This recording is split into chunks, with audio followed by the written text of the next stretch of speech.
प्रेमी।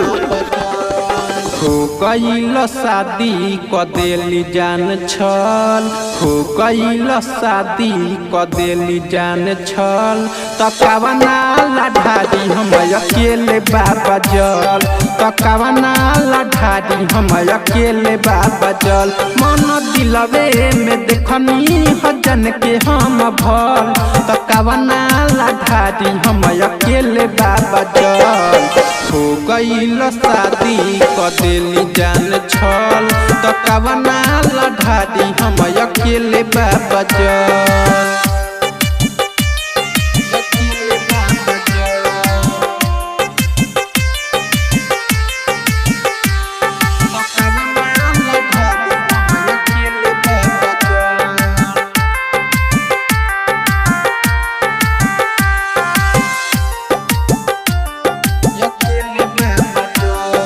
बोला तो न बादी बाबा सुनिया जकल, चिन्ता से देह हमर गईल बाटे गल।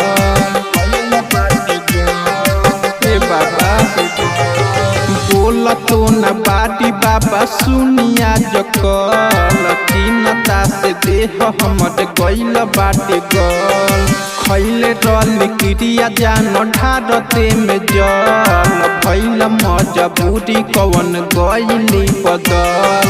बट से सवनवा जैसे गिरता लोट, कैसे पारी बाबा पगली के भोट, रौरे बताई भोला एक रहल।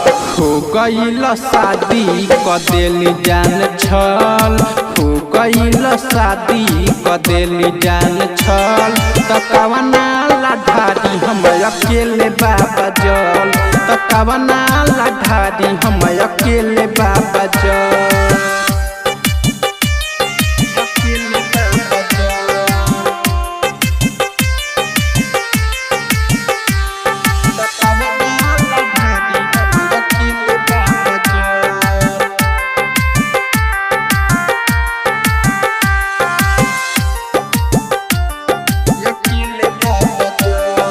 राइटर होरिला संगे चल गईली, दिल हमर तुर के न ठीक गईली।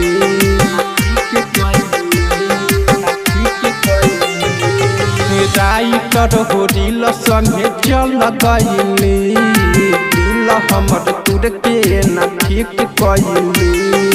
उनका बिना न हमसे जियल जाते बा, निरहु दीवाना के तना भइली।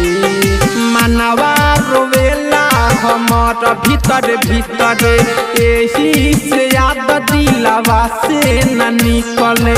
ओकरा के दिहाए बाबा तू ही फल, हो गईल शादी क देली जान छल, हो गईल शादी क देली जान छल, तकावना लाठारी हम अकेले बाबा जल, तकावना लाठारी हम अकेले बाबा जल। कमलेश राज रिकॉर्डिंग स्टूडियो कैथोलिक।